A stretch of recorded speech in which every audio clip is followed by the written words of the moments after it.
성경을 읽으실 때에 가장 힘드신 부분이 어디인가요? 대답은 안 하셔도 됩니다. 많은 분들이 마태복음서 1장이라고 얘기를 하세요. 누가 누구를 낳고 누가 누구를 낳고 누가 누구를 낳고. 그래서 처음 믿는 분이 마태복음 읽으면 성경이 산부인과 책인가 그렇게 힘들어 하시는 분들이 계세요. 한 장 누가 누구를 낳고 하는 그 사람 이름 나오는 한 장 읽기도 힘든데요, 역대상을 펼쳐보시면 아담부터 시작해서 포로 기한에 이르기까지 이스라엘의 모든 그 족보를 1장에서 9장까지 다루는데 약 한 500명의 사람이 거기에 기록됩니다. 교회를 오래 다닌 사람들이라고 해도 몇몇 사람을 제외하고는 거기에 기록된 사람의 이름이 다 생소해요. 그러니 당연히 그 말씀을 다 읽으려면 인내가 필요합니다. 계속 이름만 이렇게 나열되는 가운데 마치 사막의 오아시스 같은 구절이 있습니다. 그것이 바로 오늘 본문인 역대상 4장 9절과 10절입니다. 이름만 계속 나오는데 여기만 특별하게 설명을 좀 붙여놨습니다. 사막의 오아시스요, 광산의 다이아몬드와 같은 말씀입니다. 어떤 분은 이 말씀을 가지고 과거에 야베스의 기도라는 책을 쓰기도 했습니다. 우리 성도들에게 익숙하기도 하고 꽤나 인기가 있었던 책이었죠. 9절 서두에 보시면 야베스는 그의 형제보다 귀중한 자니라 그랬습니다. 그런데 야베스의 이름을 보면 귀중한 것과는 사실 거리가 멉니다. 야베스라는 단어의 뜻은 고통 혹은 슬픔이라는 말입니다. 9절 하반절에 보시면 이는 내가 수고로이 낳았다 함이었더라 그랬습니다. 이를 보면은 야베스가 태어날 때에 그 어머니가 보통의 산모들보다는 훨씬 더 아주 고통스러웠던 모양입니다. 어쩌면 아들을 낳기는 했지만 그 아들을 낳다가 어머니가 죽었을는지도 모릅니다. 그래서 고통이다, 슬픔이다, 그렇게 가족의 이름을 지었습니다. 어쨌든 아기 이름으로는 적절하지 않는 이름 같잖아요. 만일 제 이름을 제 부모님이 박고통, 박슬픔 막 이렇게 지었다면 어떨까요? 그런 부모님이 안 계시겠죠. 하나님이 들으신다, 사무엘, 이름이 멋있잖아요. 부모들은 그렇게 짓기를 원합니다.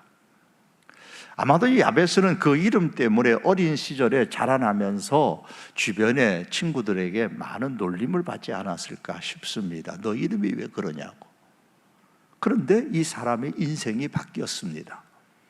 고통의 인생이 변해서 복이 되고 슬픔의 인생이 변하여 기쁨이 되었습니다. 그래서 야베스는 그의 형제보다 귀중한 자라는 이름을 얻게 됐습니다. 어떻게 그의 인생이 이렇게 바뀌게 되었을까요? 그 이유는 한마디로 말하면 10절에 나오는 그의 짤막한 기도 때문입니다. 10절을 같이 한번 읽어보실까요? 자, 성경을 덮으셨나요? 앞에 스크린에 안 나옵니다. 자, 성경을 보십시오. 시작. 야베스가 이스라엘 하나님께 아뢰어 이르되 주께서 내게 복을 주시려거든 나의 지역을 넓히시고 주의 손으로 나를 도우사 나로 환난을 벗어나 내게 근심이 없게 하옵소서. 거기까지입니다. 야베스가 하나님께 복을 달라고 기도했습니다. 이 말씀 보면 내게 복을 주시려거든, 이 표현을 오해하시면 안 됩니다. 복을 주시면 좋고 안 주셔도 괜찮습니다. 그런데 만일 복을 주시려면 이런 복을 주십시오, 그런 의미가 아닙니다. 이 문법의 강조상 이 말씀은 참으로 복을 주시옵소서, 반드시 복을 주십시오라는 의미입니다. 복을 간절히 바라는 야베스의 기도의 마음을 강조하는 표현입니다. 어떤 사람은 이 야베스가 복을 달라고 기도한 것을 일컬어서 샤머니즘적인 기복주의를 부추기는 옳지 못한 기도라고 말씀하는 분도 계십니다. 그러나 저는 그렇게 생각하지를 않습니다. 왜냐하면 하나님을 우리는 아버지라고 부르는 자녀이기 때문에 자녀가 아버지에게 복을 달라고 하는 것은 결코 잘못된 요청이 아닙니다. 자녀가 아버지에게 복을 달라고 하는 것은 오히려 자기 아버지의 능력을 인정하고 자녀를 사랑하고 자녀에게 좋은 것을 주시기를 원하는 아버지의 성품을 인정하는 그 자녀의 올바른 자세라고 생각합니다. 성경은 민수기 6장 24절에서 여호와는 네게 복을 주시고 너를 지키시기를 원한다고 했습니다. 신명기 1장 11절에 보면 너희 조상의 하나님 여호와께서 마지막에 보면 너희에게 복 주시기를 원하노라 그랬습니다. 신명기 5장 29절에서는 다만 그들이 항상 이 같은 마음을 품어 나를 경외하며 나의 모든 명령을 지켜서 그들과 그 자손이 영원히 복받기를 원하노라 그랬습니다. 예수님께서도 구하라 그리하면 너희에게 주실 것이라고 약속하셨습니다. 여러분, 하나님의 복의 주머니는 끝이 없습니다. 하나님께서 우리에게 주시기를 원하시지만 우리가 구하지 않는다면 하나님은 주시지 않으실 겁니다. 성경은 야고보 4장 2절에서 이르기를 너희가 얻지 못함은 구하지 아니하기 때문이라 그랬습니다. 그러므로 영적인 복이든 세상의 복이든 자녀가 하나님 아버지께 복을 구하는 것은 결코 잘못된 것이 아닙니다. 좀 더 정확하게 말씀을 드리면 하나님께는 영적인 복과 세상의 복이 처음부터 구분되어 있는 게 아닙니다. 우리는 이것이 영적인 복이고 이것은 세상의 복이다 구분은 하지만 하나님께는 그렇지 않습니다.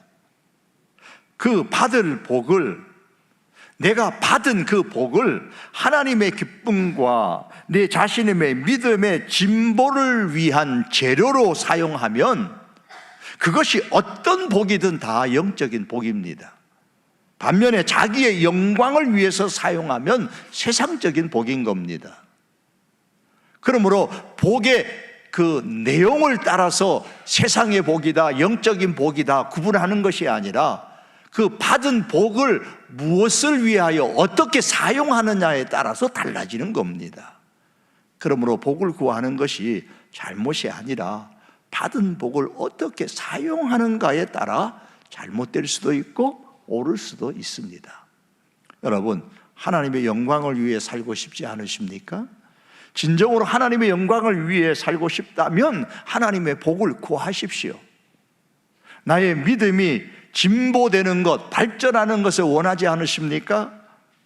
참으로 내 믿음이 발전되기를 원한다면 하나님의 복을 구하십시오. 내게 복을 주십시오라고 기도하십시오. 그리고 하나님께서 주신 그 복이 어떤 복이든 사람들에게 드러날 때에 이것은 하나님께서 주신 복이라고 말씀하십시오. 그리고 하나님께서 주신 복을 가지고 하나님의 영광과 내 자신의 믿음의 진보를 위한 재료로 사용하시기를 바랍니다. 그러면 그것이 다 영적인 복입니다. 그럼 야베스가 어떤 복을 달라고 기도했을까요? 세 가지 복을 달라고 기도했습니다. 이 10절에 의하면 먼저는 나의 지역을 넓혀 주옵소서라고 기도했습니다. 10절에 보면 나의 지역을 넓히시고라고 했죠. 지역을 넓혀달라라는 말은 영향력이 넓어지게 해달라라는 기도입니다. 하나님은 성도들이 하나님께 받은 복을 가지고 하나님 나라와 하나님의 이름을 위하여서 보다 넓게, 보다 크게 영향력을 끼치며 살기를 원하십니다.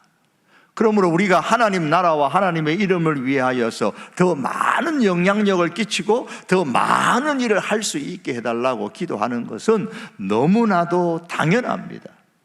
저는 우리 교회 성도교회 모든 성도들과 자녀들이 그 선한 영향력을 더 넓게 펼쳐나가기를 원합니다. 그것은 내가 그 자리에 정상에 우뚝 서서 나를 자랑하기 위함이 아니라 선한 영향력이 넓어짐으로 인하여서 하나님의 더 큰 일들이 이루어지고 하나님의 이름이 높아지며 또한 내 믿음의 진보가 이루어지기를 원하기 때문입니다. 여러분, 진심으로 하나님을 위해 내 지역이 넓어질 수 있도록, 선한 영향력이 넓어질 수 있도록 기도하시기를 바랍니다. 하나님은 우리가 그렇게 기도하기를 원하시고 하나님께는 우리의 삶을 그렇게 바꾸어 놓으실 충분한 능력이 있으십니다. 두 번째로 야베스가 기도한 제목은, 복은 주의 손으로 나를 도우소서입니다. 10절 중간에 보시면 주의 손으로 나를 도우사 그랬습니다. 우리가 하고자 시도하는 일들 가운데는 분명히 우리의 능력의 범위를 넘어서는 일들이 있습니다. 이건 안 됩니다, 저것은 안 됩니다 라는 말을 들을 때도 참 많습니다. 그럴 때마다 우리는 좌절하거나 포기하고자 하는 마음이 생기지요. 하지만 내 능력의 범위를 넘어서는 일이라고 해서 쉽게 포기하는 것은 성도가 할 일은 아닙니다. 분명히 제게는 내가 행하기에는 너무 큰 일입니다. 그러나 그 큰 일을 하나님의 손에 올려놓으면 그 일은 하나님에게는 결코 큰 일이 아닙니다. 세상의 어떤 일도 하나님의 능력의 범위를 넘어서는 것은 없습니다. 성경에 보면 안디옥 교회가 나오는데 이 안디옥 교회는 최초로 선교사를 파송한 교회였습니다. 이 최초로 한다는 것은 보통의 결단이 아니면 할 수 없잖아요. 최초로 한다는 것은 대단한 믿음이 요구됩니다. 최초로 선교사를 파송했습니다. 안디옥 교회는 믿음으로 소문난 교회였습니다. 안디옥 교회 교인으로 인해서 예수님을 믿는 사람들이 그리스도인이라는 이름을 처음으로 듣게 되어졌습니다. 안디옥 교회는 수많은 사람들이 믿고 죽게 돌아오는 그런 교회였습니다. 그 비결이 어디에 있었을까요? 성경은 그 비결에 대해서 이렇게 기록합니다. 사도행전 11장 21절에 주의 손이 그들과 함께 하심에 수많은 사람들이 믿고 죽게 돌아오더라. 주의 손이 그들과 함께 하신 것이 비결입니다. 하나님의 손은 하나님의 능력과 임재를 상징하는 표현입니다. 하나님의 손이 우리의 삶에, 우리의 일터에 함께 하시기를 원합니다. 비록 우리의 능력 밖의 일이라고 할지라도 그 일이 참으로 하나님께서 기뻐하시는 일이라는 확신이 있다면 우리는 주의 손으로 도와주십시오 라고 기도해야 됩니다. 왜냐하면 하나님은 우리의 능력으로 할 수 없는 일이라 할지라도 포기하지 않고 하나님께 간구하기를 기대하고 계시기 때문입니다. 성경은 역대하서 말씀합니다. 여호와의 눈은 온 땅을 두루 감찰하사 전심으로 자기에게 향하는 자를 위하여 능력을 베푸신다 그랬습니다. 하나님께서는 누군가를 통해 자신의 능력을 베풀기 위하여서 온 땅을 두루 살피십니다. 그 누군가, 자기의 능력을 주어 하나님의 능력을 행할 그 누군가를 찾기 위해서입니다. 그러므로 여러분, 내가 할 수 있는 일일까, 할 수 없는 일인가, 그것을 우리는 먼저 생각하기 전에 하나님께서 기뻐하시는 일인가 아닌가를 먼저 생각하고 물으시기를 바랍니다. 그리고 하나님께서 기뻐하시는 일이다라는 확신이 든다면 비록 내 능력 밖의 일이라 할지라도 주의 손에 올려놓으면서 주의 손으로, 주의 능력의 손으로 허락해 주십시오 라고 우리는 기도할 수 있기를 바랍니다. 셋째로 야베스가 기도한 그 복은 나로 환난을 벗어나 근심이 없게 하옵소서입니다. NIV 성경에 보니까 내가 고통으로부터 벗어날 수 있도록 나를 악한 것, 해로운 것으로부터 지켜주십시오라고 기도했습니다. 마치 예수님께서 다만 악에서 구하옵소서, 시험에 들게 하지 마옵소서라고 기도한 것과 같은 겁니다. 복을 받은 성도가 되어도 환난에 빠질 수가 있습니다. 지경이 넓어져도 시험에 들 수 있습니다. 그러기에 예수님께서 주님 가르친 기도에서 그렇게 기도하라고 하셨잖아요. 오늘 주의 손에 도움을 받았다고 할지라도 내일은 악에 빠질 수도 있습니다. 우시야라는 왕은 오늘 하나님의 기이한 도우심을 얻어서 강성하여졌지만은 그 이후에 그의 삶에 대하여 성경은 역대하 26장에서 이렇게 말씀합니다. 그가 강성하여짐에 그의 마음이 교만하여 악을 행하여 그의 하나님 여호와께 범죄하되 곧 여호와의 성전에 들어가서 향단에 분향하려 한지라.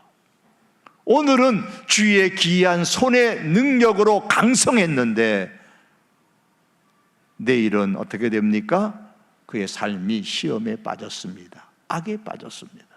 그러므로 성도 여러분, 우리는 환난으로 인한 근심과 고통을 피하기 위하여 항상 하나님의 도우심을 구하여야 합니다. 야베스가 이렇게 복을 달라고 기도를 했는데 하나님께서 그가 기도한 것을 허락하셨습니다. 오늘 10절 마지막에 이렇게 말씀하죠. 하나님이 그가 구하는 것을 허락하셨더라. 왜 야베스가 이런 복을 달라고 기도했을까요? 하나님은 야베스의 기도에 당연한 듯이 왜 응답해 주셨을까요? 야베스가 이런 복을 달라고 기도한 이유는 이 기도가 하나님의 약속이었기 때문입니다. 그리고 하나님께서 기도대로 허락하신 이유는 약속을 이루어 주시는 하나님을 믿고 말씀대로 행동하면서 기도했기 때문입니다. 본문 10절에 보시면 야베스는 기도할 때에 이스라엘의 하나님 그렇게 부르며 기도했죠. 여기서 하나님, 이스라엘의 하나님 그럴 때 하나님 엘로힘, 문법상 조금 변형을 해서 엘로헤라고 했는데 원형인 엘로힘은 피조물에게 하신 모든 약속을 끝까지 지키시는 힘 있는 언약의 체결자, 약속의 체결자라는 뜻을 갖고 있습니다. 이러 볼 때 야베스가 이스라엘의 하나님 그렇게 부르면서 기도했다는 것은 하나님을 이스라엘에게 약속하신 것을 지키시는 힘 있는 언약의 체결자로 이 야베스가 믿었다는 겁니다.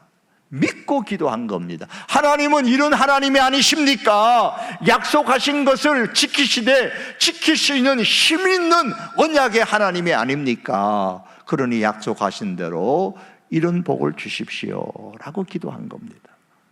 그렇다면 과거에 하나님께서 이스라엘에게 무슨 약속을 하셨는데 야베스가 그 약속을 붙잡고 기도했다는 것일까요? 그 해답이 출애굽기 34장에 나옵니다. 34장의 배경은 이렇습니다. 시내산에서 내려오다가 금송아지 섬기는 것을 보고서 모세가 십계명을 기록한 돌판을 던져버립니다. 하나님께서는 그 백성들을 다 죽이고 다시 새 백성을 만들어 사용하시겠다 그러자 그때 정신이 번쩍 들었던 이 모세가 하나님께 이 백성을 용서해 달라고 간청을 하죠. 하나님께서 모세의 기도를 들으시고 용서하신 이후에 너는 다시 시내산으로 십계명을 새길 두 돌판을 가지고 올라오라 그러셨습니다. 다시 이제 시내산으로 올라간 모세가 하나님의 말씀을 받는 중에 있었던 것이 바로 이 출애굽기 34장 18절에서 24절의 말씀입니다. 출애굽기 34장 18절에서 22절의 말씀 보면 하나님이 절기를 지키라는 말씀이 나옵니다. 처음에 무교절부터 나오고 그 다음에 맥추절, 안식일, 수장절 지키라는 말씀이 나옵니다. 6월절은 구원을 감사하며 지키는 절기고 맥추절은 의식주 문제를 해결해 주는 것을 감사하며 지키는 절기입니다. 장막절은 광야 생활에서 인도하심에 감사하며 지키는 절기입니다. 그리고 안식일은 구원을 감사하며 매주일에 한 번씩 드리는 날입니다. 이로 볼 때 하나님께서는 하나님의 백성에게 감사한 마음으로 하나님을 예배하라고 말씀하셨습니다. 우상을 섬기고 금송아지 섬기고 있던 그 백성들에게 진노하시려다가 모세의 기도를 들으시고 용서하신 이후에 모세를 시내산 위로 다시 부르시면서 너는 이것을 이스라엘 백성들에게 가르치라고 말씀하셨는데 뭘 가르쳤느냐? 감사의 마음으로 하나님을 예배하라고 가르쳤습니다.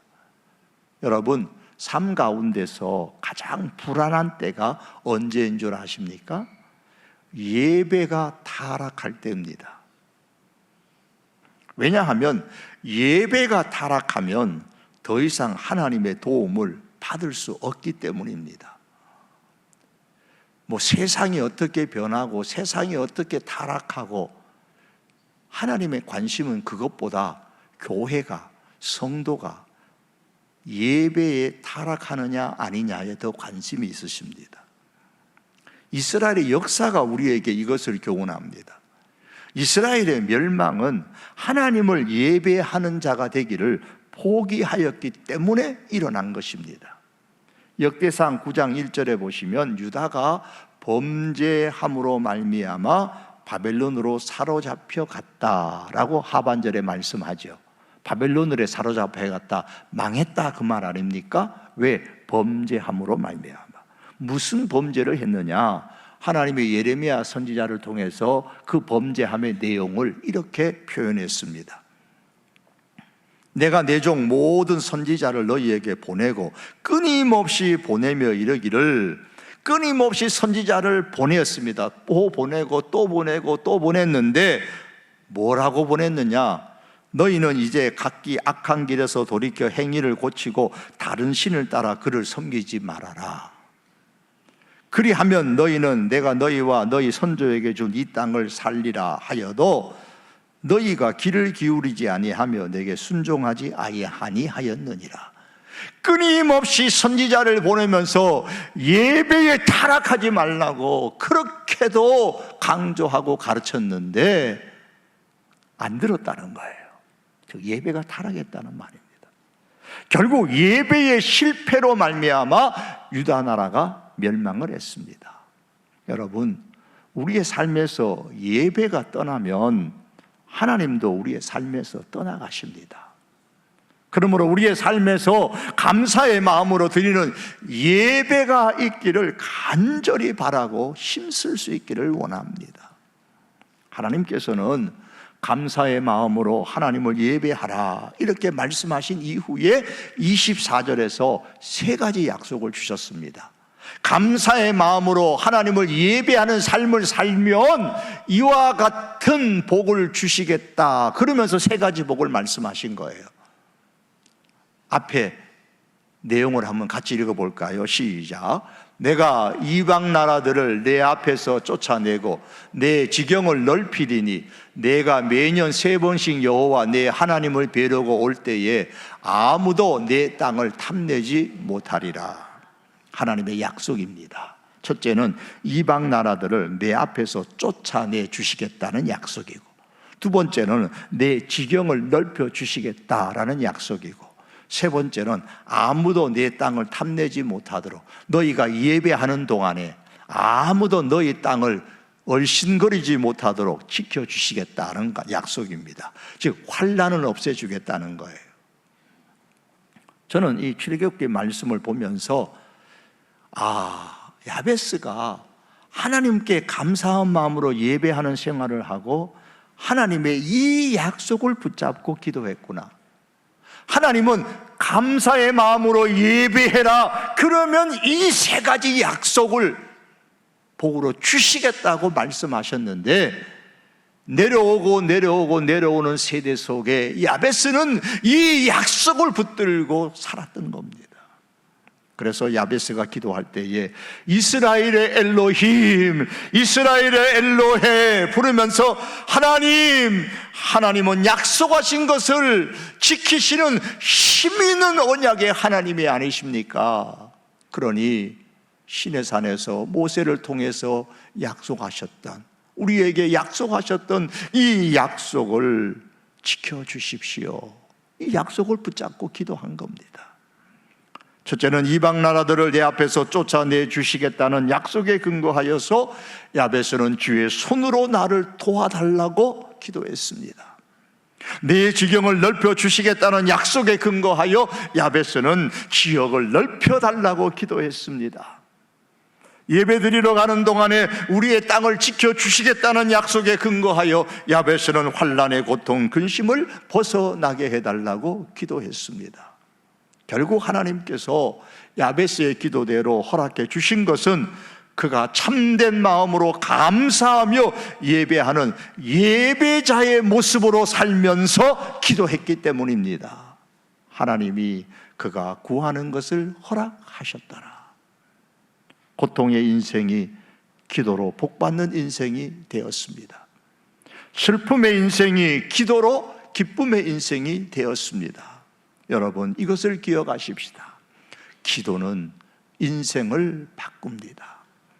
그러므로 여러분, 감사함으로 드리는 예배의 생활 가운데 기도의 인생이 될 수 있기를 바랍니다.